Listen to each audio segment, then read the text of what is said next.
Recording.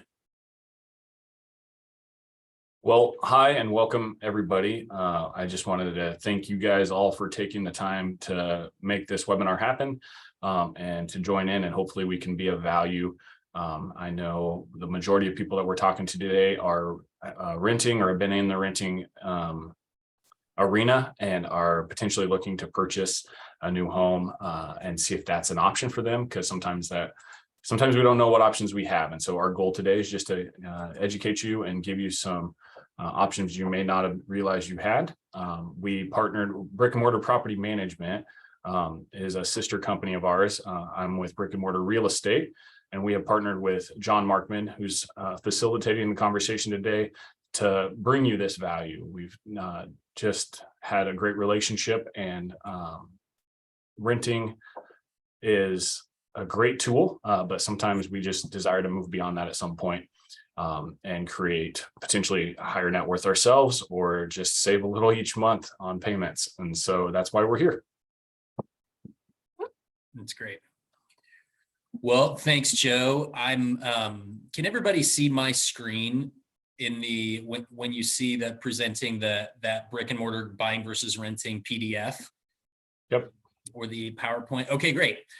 So we're talking today the pros and cons and kind of next steps of if you're renting versus buying. Some of these you're gonna feel like duh, feel like, well, of course I knew that. Some of them we're thinking through and just want to present. So at any point you can raise your hands and we'll try to grab a question. We'll have time at the end for Q&A, and so hopefully this does, like Joe said, bring a ton of value to you and helps you in your overall financial journey. And so diving in, should you rent or buy? Some of the questions that you're asking about renting versus buying in the shoulds is like, hey, is this good? Is this a wise decision? Does this benefit my future? Some of the questions to think about might be, what am I trying to accomplish in my housing situation? Why would it be better to buy a home right now versus renting a home? And how can I make sure it fits into my short and my long-term budget and goals? What season of life might I be in? If I'm right in the middle of caring for elderly parents, gosh, that can be intense. There could be life circumstances that make it really valuable to buy, really valuable to rent. So, and then what's a mortgage or home buying strategy that will result in the less overall risk? So those would just be some of the primer questions that you might be thinking about, and we would just think good to ask. Some of the benefits of renting, renting could be less maintenance fees. So maintaining your property, generally speaking, would be a little bit lower if you're renting. Lower out-of-pocket costs. It's usually, but over time, that won't play out. So if you look at a 10-year period, you're probably not paying lower rent and overall cost over that time. But in the short term, it might be lower out-of-pocket costs. Peace of mind and knowing you can move if you're planning to live in a property, usually not planning to live in 3 to 5 years. So if it's 1 to 2 years and you're going to move, and then in most cases, it's cheaper initially. I say most cases, but that's not always the case. And we'll dive into a little more of that. Benefits of homeownership. Some of it is that long-term financial health and wealth over time, building wealth. You're building equity in your home. You have the ability to increase your home's value. So you choose how to personalize your home and upgrades that you want to make. That's your choice. And your kind of the pride of homeownership is the American dream. And ultimately, we see that net worth in America, a large percentage of it. So I think 1/3 of millionaires, I just heard the stat, 1/3 of millionaires, their net worth, 1/3 of their net worth is in their house. So when we're saying that over time, here's what it looks like. If you're paying $1,000 in rent, over 5 years, you've spent $60,000. So we're just highlighting that here's a cost that happens over time.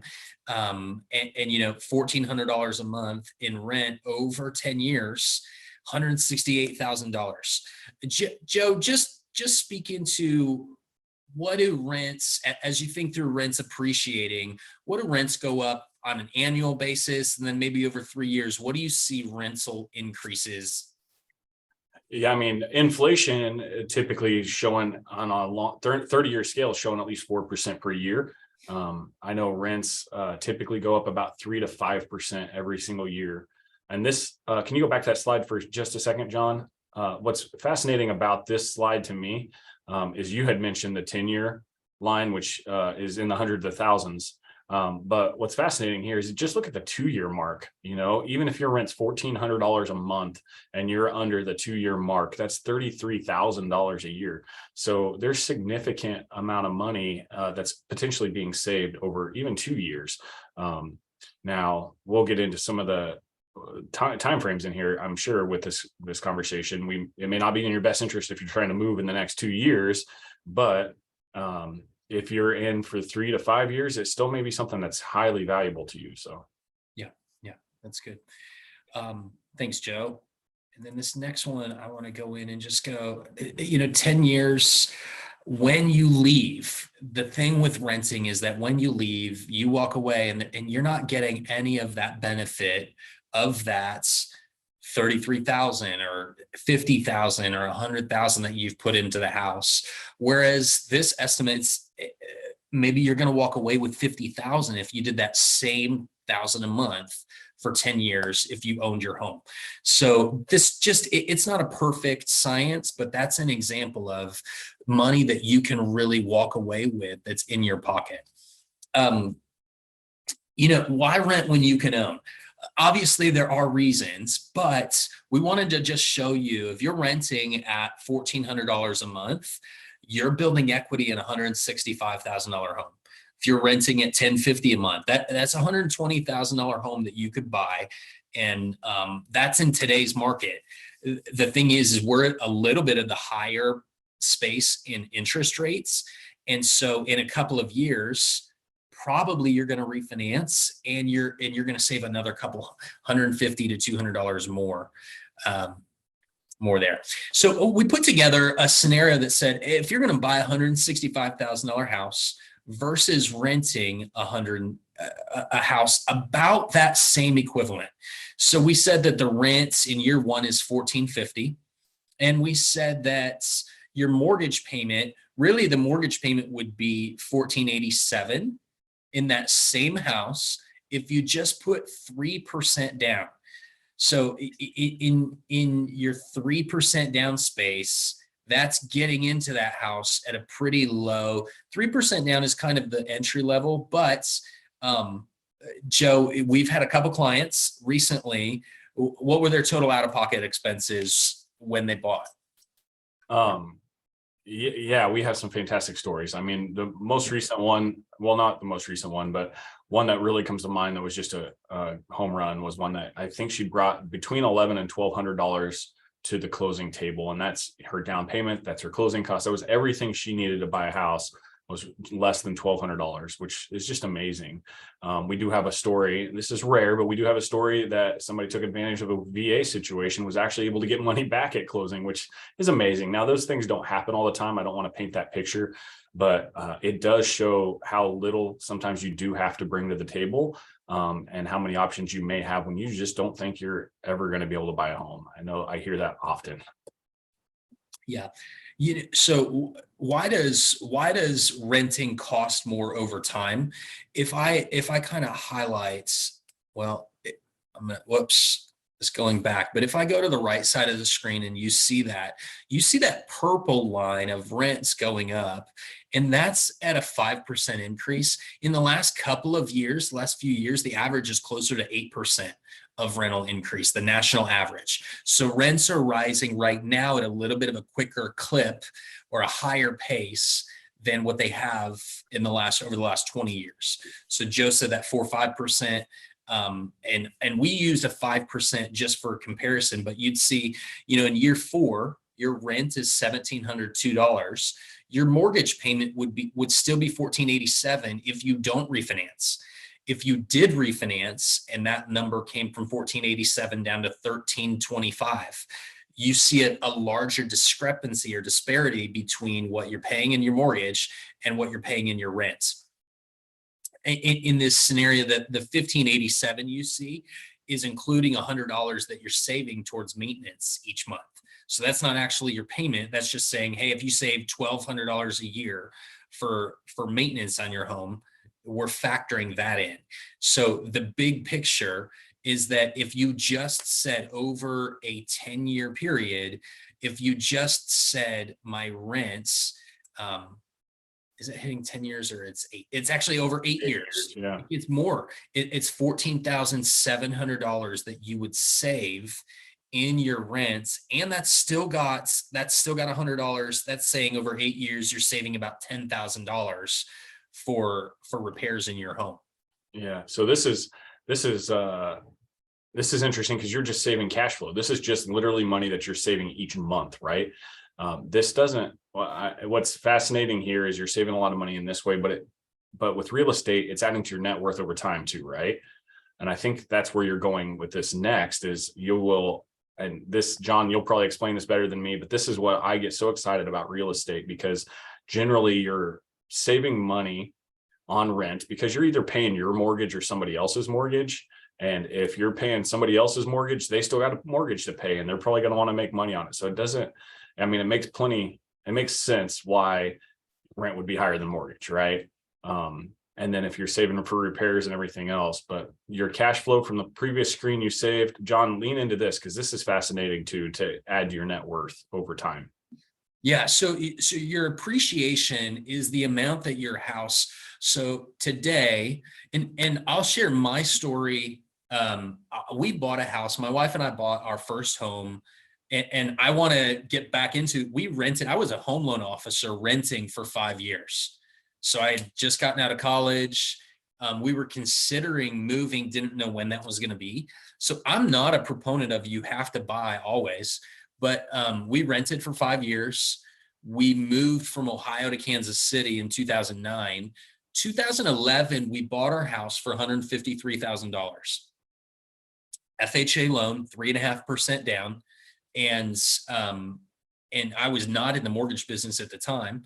We sold it 10 years later for $253,000. So it was literally $100,000 more over 10 years. So that our home appreciated and we walked away with more than $100,000 because we were paying down our mortgage. So that paying down your mortgage is that in the right, that $17,838. That's paying down your mortgage. And that's just your principal that is going towards, in each month, you have principal, interest, taxes, and homeowners insurance, and possibly mortgage insurance that is included in that monthly payment. So when you go, your monthly payment it's really $1,487 before your the $100 for maintenance and repairs. So in that monthly payment over 8 years, these guys are paying down their mortgage $18,000. So they're paying a little bit more, $2,500 a year, something like that, is paying down the balance of the mortgage on what they owe. So after 8 years, they now owe $151,000 or $152,000. But they've also, and this is a very, very modest gain for where the industry's at right now. We're only using a 3.24 national average of your home going up.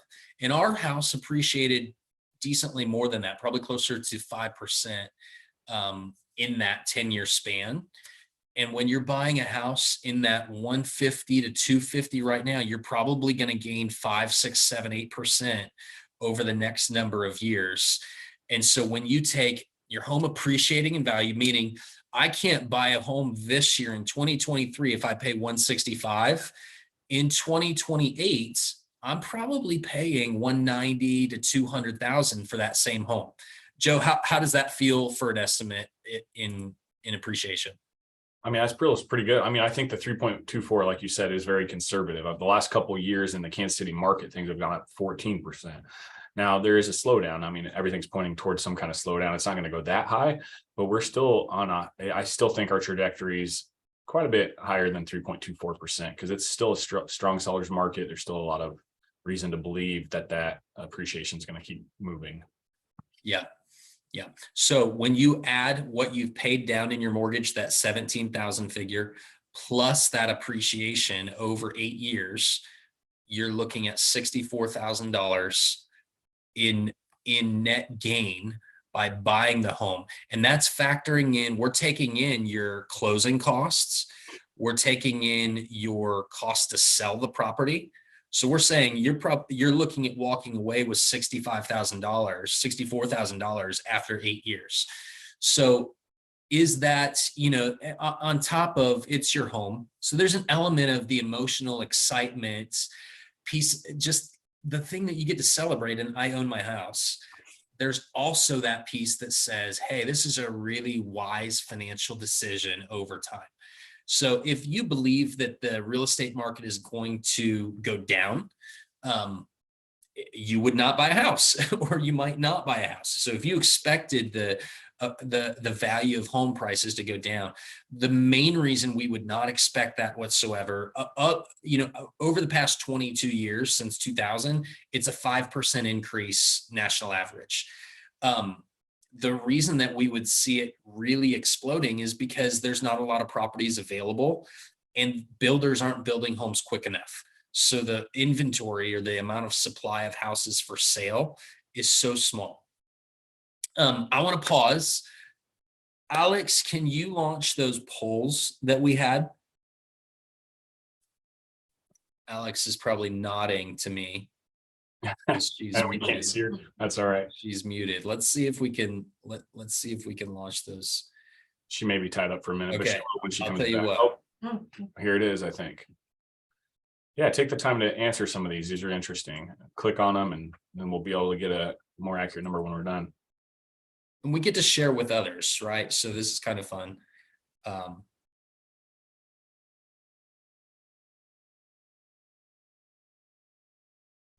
So it's kind of just seeing, like, what are the thoughts of, like, when you're thinking, you're not alone in that thinking about buying. There's lots of folks that are thinking about buying right now. And sometimes it is, sorry about that. Let me get into that. And then let's see if I can, did both the polls? Just see one. Okay. And then let me, oh, it looks like it relaunched here. That's because John doesn't know what he's doing. Just joking. Okay, and then here's another one. This one, you know what? This didn't print out right, but it should say, hey, what's your number one concern? What's the number one hurdle? That guy is jumping over something. Ideally, it's an obstacle. If you said, hey, my number one hurdle for overcoming an obstacle, is it my job or having a steady income?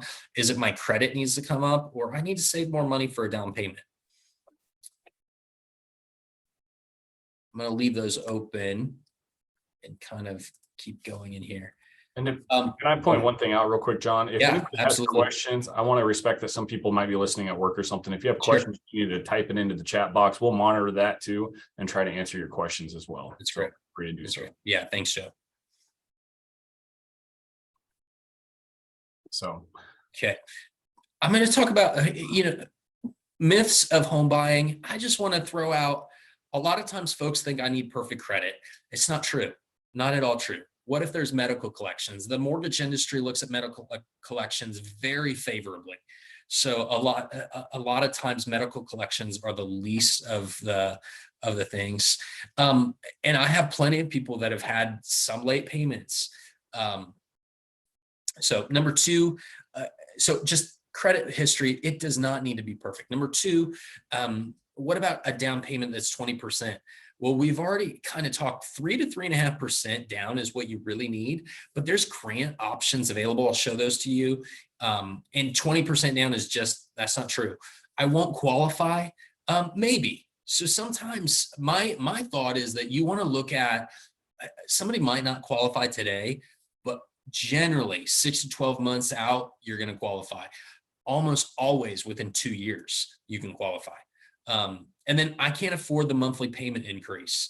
Well, again, we showed you earlier, your rent is going to go up. And so, and so we would think that no matter what, you're going to have a monthly payment increase and your rent stands to increase even more than what your mortgage would be. And then home repairs being too expensive. Joe, speak to what you can do on the front end to minimize the big ticket expenses when you buy a home.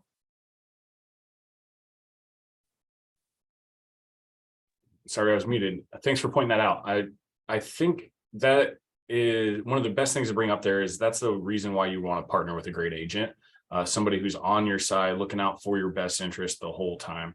And the way that looks on the repair side is when you go under contract on a house, or when you're looking for a house, you're going to have an inspection period. We're going to do our due diligence during that period to get an inspector in there to kind of see everything that's going on. And if at any point in that process you see something that you're really truly afraid of, we can cancel that contract. And so that's just part of the buying process. And if you guys want to talk about that process, feel free to message me and we'll talk through that from that point forward. But then we also have a tool that maybe the things are just dated in the house, and you don't want to have to save as much money on the front end, or you don't have to worry about an AC going out. So we can work to negotiate a home warranty in on the property as well, and kind of help navigate any of those potential issues that are coming up before they do, and even possibly get them repaired before closing. We've done that several times. I had a roof put on a house that we were able to get done before closing, and the seller basically paid for it. And then that takes a lot of stress out of it. And that's a big ticket item. We've had foundation work covered prior to closing on the properties. There's just a number of things that we can do even before you close on the property. That way you don't have to bear that burden, at least for several years before you get into a house. That's great. Thanks, Joe. I want to cover, here's what makes up a home loan. It's your income, it's your debt. So what are your monthly payments, student loans, car loans, personal loans, credit cards? What is your history of credit? So your likeliness of paying things on time. What if you have no credit score? You can use things like rent history and your utilities to qualify for a loan, even without a credit score. Your employment history, we're going to look back 2 years to see your employment. Most specifically, it's, have you been employed for the last 2 years? Have there been any job gaps bigger than 6 months? But we can explain those if there have. Sometimes there's a great reason for that, COVID being one of those. The property contributes to qualifying for mortgage. So your property needs to be livable. And so again, Joe is going to walk you through that. And then your down payment or your closing cost, how much cash do you have available? Sometimes it's not even just cash. Sometimes it's, I have money in a 401k. I'm not going to use that, but it's valuable to have it in case I needed it. So those are just some of the things that we could walk through. And then I wanted to tell you, there are first-time home buyer incentives. I have a client buying a house for $200,000 today, and one client buying a house for $70,000, and they're both getting a $2,500 grant towards their closing costs and down payment. There's also down payment assistance options that are usually 3.5% to 5% that are either grants or repayable. It's not payable now, but it would be over a period of time, that help you bridge that gap between the amount of loan and the total down payment that you would need. And then there's a couple other things that are kind of nuanced, depending on your income and if it is your first house that you're buying, that I'm always looking at when somebody's buying their first house. So it kind of like, what is your next step? What would you do next? Usually it's a call with Joe or myself, and just kind of, if it's on that, the home loan thing, that's going to be me, where I'm walking somebody through and talking through, what does qualifying look like? We have tools to rebuild your credit. If you need help, we offer a free service of credit repair. So our team can look and say, and that's why I say you're usually never more than 2 years out. Sometimes you are, sometimes there's circumstances, but it's great to plan. And it doesn't cost you anything other than your time to get going and finding out where you're at. And then Joe is going to walk you through something where you're discovering what is important to you about the house. How many beds, how many baths, where would you want to live? Where's the location that you're looking at? So Joe, any other final thoughts? I think the biggest thing is that I address with a lot of people, especially on the front side and initial phases, are they're a little scared of sharing too much information a lot of time, and I think that's why you get people on your side. That's why if you've ever wondered about if you could buy a home, I would contact John. John's done a number of my loans for me personally, and help me through that situation. And I just level with him and say, hey, this is everything that's going on. What do I need to do to make this happen? Is this possible? And he'll tell me, he's like, it's not right now, but it might be in 2 months, or vice versa. Yeah, let's do this. And so I think the biggest thing there is just having a good conversation, talking to a good trusted lender, and then having a good agent on your side to help work with you. But other than that, I think real estate's phenomenal. I love it. It's changed my life. And I want to help other people change their lives as well through real estate. So Yeah, throw any questions in the chat, or you can unmute yourself and just ask any question that's top of mind. I have a question, John. Yeah, I was going to say. Hold on just a second. Oh, that better. Sorry. It's great. I have a question for you. Can you share a little bit about credit score and what kind of criteria that you have? It's my understanding that in a lot of situations, you may not necessarily be in a top credit score. It can be something that's a lot more flexible than what someone might believe. Sure. Yeah, can you share anything about your experience and what like Fairway's requirements are? Yeah. And I'll say it's Fairway. Fairway is one of the nation's, I think we're number 5 in the nation for mortgage volume. So I just say that to say we're a big company. We offer a ton of product. There's a wide range of products. So what is a top credit score? Top credit scores are between 760 and like 815. That's the high of the high. That's kind of the best of the best. If you've had very low debt and you've had a long history of repaying credit cards, car loans, houses, something like that. I have a loan that's under contract with a 580 credit score. They're putting 3.5% down. So 580 is kind of in that, like, I would say below 580. Sometimes it's hard. Usually Fairway's not your answer, but a lot of times FHA loans with 10% down will go down to 500. So FHA's, the Federal Housing Administration backs or insures a loan in case it gets foreclosed on. They insure that loan to the bank and they go down to 580 in credit. Your conventional loans go down to 620. So between 580 and 660 there can be a lot of things on your credit report that would be late payments, collections, medical collections, that can be out there and you can still qualify for a loan. So great question, Diana. That kind of is a misnomer in that, like, it seems like I need to have great or perfect. And I see a lot of loans go through that are not perfect and don't have amazing credit. And you'd be surprised in that the interest rate is not massively affected. It might be a little bit. So you might pay a little bit higher in interest rate, but to the tune of 40 or 50 bucks a month, not $350 or $600 a month. So I usually see that still winning over paying rent. Yeah, great question. Any other questions that you guys have? Okay, I'm gonna pause. Joe, any last closing remarks? I don't think so. I mean, I just love to answer questions as we go. I mean, John and I can geek out about this all day and have a ton of fun, but we want to bring value to you all. So if you have questions, let us know, message one of us independently, or text us, call us, and we'll help you walk through it. Again, it's a free service to sit down and have a conversation. And it might mean you're 2 weeks out, or it might mean you're 2 years out, but you won't know until you have that conversation. Yeah, I love that. Yeah, thank you for joining. I'm going to stop the recording, and but thanks for taking your time. We're really grateful for your time and hope that this does prove valuable for you in your journey of buying your next home. Yeah, thanks. We will